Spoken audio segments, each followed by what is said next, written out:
다음은 장경태 의원님 질문해 주세요. 이상원 양형위원장님께 질문드리겠습니다. 네. 우리 법 체계상 무죄 추정의 원칙이나 동시 심판의 이익이나 국민의 생존권은 여러 의미로서 국민의 기본권이기 때문에 꼭 지켜져야 될 이익 아니겠습니까? 네네. 전 국민을 대상으로 지켜져야 되는 거죠. 네, 그렇습니다. 근데 방금 답변하는 과정에서 여러 재판이 동시에 진행될 때 병합하지 않을 수도 있다 말씀하셨습니다. 네. 예, 어떤 경우에는 그렇게 할 수 있습니까? 국민의 기본권보다 더 중요한 가치와 권리가 있습니까? 병합하는 것이 항상 피고인한테 좋은 것만은 아니고요. 쪼개서 할 수도 있는 겁니까? 쪼개서 할 수도 있고, 그건 사건에 따라서 다른 것 같습니다. 지금 네. 예, 여러 의혹에 대해서 그러면 그 김건희 여사도 주가 조작, 양평 고속도로 의혹, 명품백 수수, 관저공사 비리, 대통령실 용산 이전, 또 당무 개입, 인사 개입, 공천 개입, 댓글팀 조작, 댓글팀 구성, 운영과 관련된 또 언론 장악, 또 2단 시비에 이르기까지 정말 많은 의혹들이 있는데 꼭 여기에 대해서도 소신 있는 의견 주시길 부탁드리겠습니다. 가능하시겠습니까?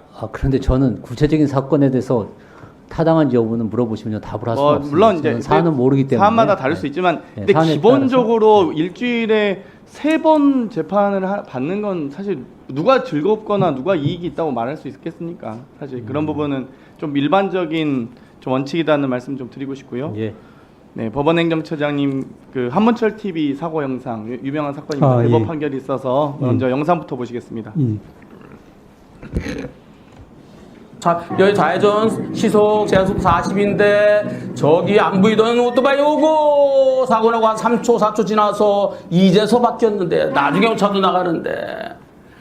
네, 이 사고 운전하시죠? 운전합니다. 하실 줄 아시죠? 압니다. 근데 물론 이제 뭐 아마 수행도 있으시겠지만 근데 이 운전자시라면 사고 피할 수 있겠습니까? 저도 운전 자주 하거든요, 저는. 쉬울 것 같지는 않습니다. 근데 어두운 상태에서 그리고 이미 황색불이 들어오고 나서 이미 진입했다면 당연히 또 상대방 오토바이를 또 신호를 위반한 상태입니다. 그럼 여러 이제 과실들이 종합적으로 이제 복합된 요인일 텐데 1, 2심에서는 황색등 이후 진행했어도 교차로 내에서 중간에 서면 결국 차량 통행의 정체라든지 사고 위험이 더 높아지는 거 아니겠습니까? 중간에 가다가 서면은 이게 물론 이제 좌회전 진입 안 할 수도 있지만 중간에 서면은 당연히 뭐 여러 직진 차량 등이나 여러 뭐 좌회전 우회전 차량 등과 교통 정체와 사고율이 발생할 수밖에 없다고 보는데 여기에 대해서 1, 2심은 무죄를 선고했습니다. 1심 같은 경우는 22에서 27m 교차로 내에서 정찰 가능성이 높다고 판단하고 있고요.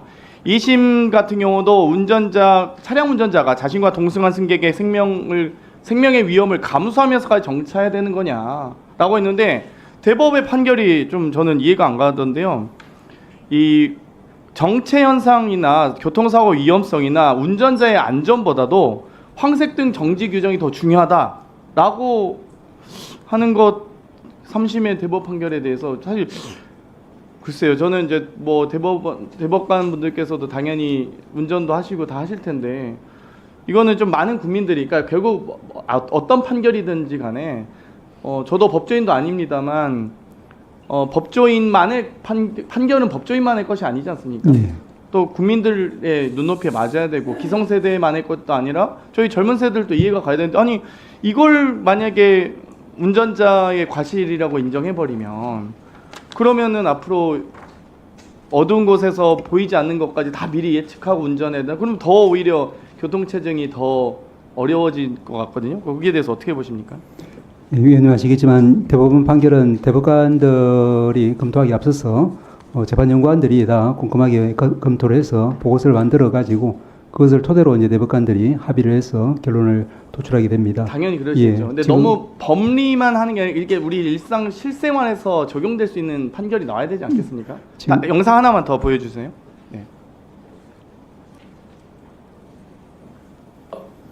제한속도 60에서 제한속도 60 멈췄어요. 멈추라 그랬잖아요. 황색을 바꿔서 멈췄어요. 그러니까 소환경서 모시겠습니다. 뒤에 버스.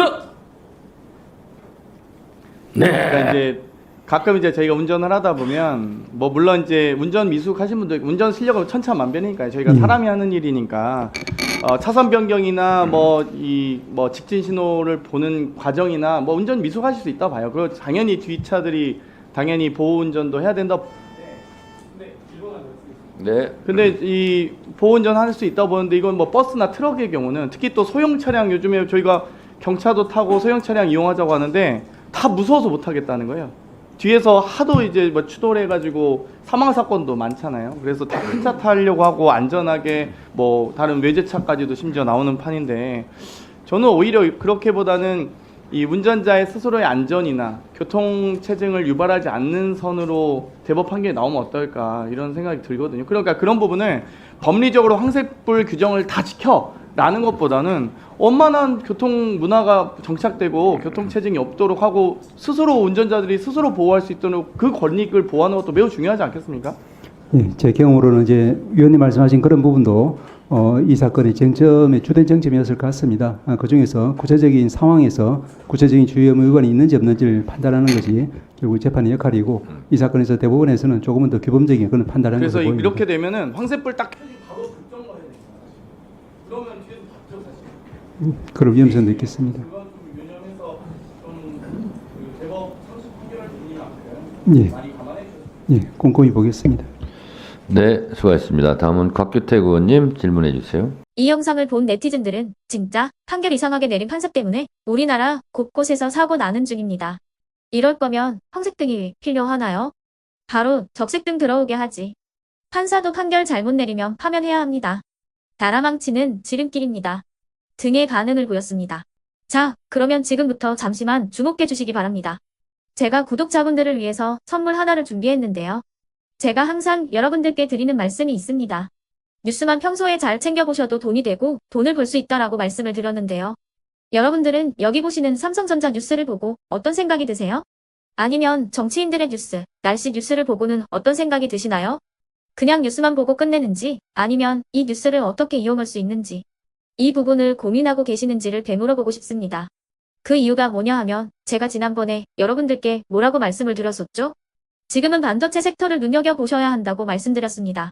그리고 나서 이런 썸네일들 뉴스를 통해서 많이 보셨을 겁니다.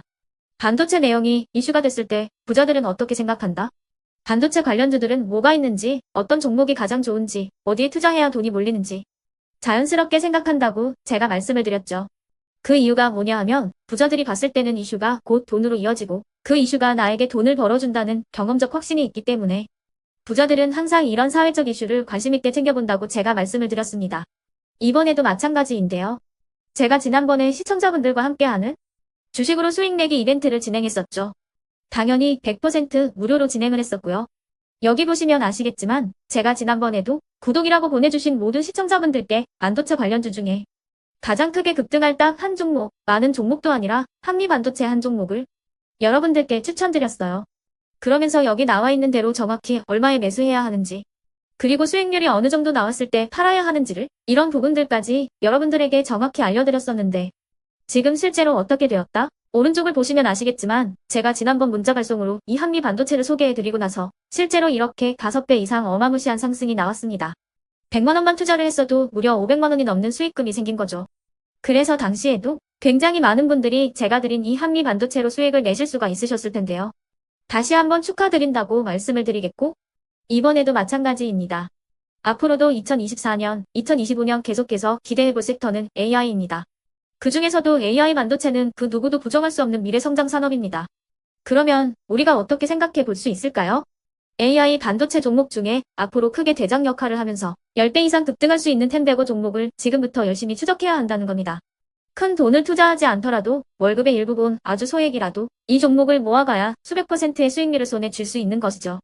지금 여러분이 보고 계시는 이 유튜브 또한 AI 반도체와 아주 밀접한 연관이 있고 반도체야말로 대한민국의 핵심 산업으로 앞으로 더더욱 시장은 성장할 수밖에 없습니다. 그렇기 때문에 제가 이번에도 뭘 보내드리고 있냐면 지난번과 똑같이 구독이라는 문자를 보내주시면 제가 AI 반도체 관련주 중에 앞으로 대장주 역할을 하면서 주가가 가장 크게 급등할 한 종목을 여러분들께 문자 발송으로 종목명과 사고 파는 시점을 모두 알려드릴 건데요. 그 문자를 받고 여러분들이 주식으로 돈 버는 연습을 한번 해보셨으면 좋겠고요. 혹시라도 나는 주식을 하지 않는다 하시는 분들은 주변에 주식하시는 지인분들에게 말씀을 해주셔도 되고요.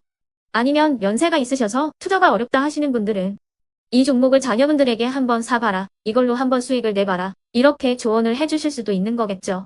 그래서 지금 이 영상을 보시는 시청자분들 중에 나도 이번 종목이 좀 궁금하다 하시는 분들은요. 누구나 상관없이 그리고 어느 시간대나 상관없이 부담 없이 010-2514-5930번으로 구독이라는 문자 보내주시면 제가 이번에도 똑같이 무료 추천 급등주 문자를 보내드리겠습니다.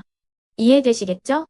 제 번호 010-2514-5930번으로 구독이라는 문자 보내주시면 여러분들이 직접 이슈를 통해서 돈 버는 연습을 해보실 수가 있는 거고 제가 돈을 받는 것도 아니고 투자를 대신해 드리는 것도 아니기 때문에 부담 없이 신청해 주시면 되는 겁니다.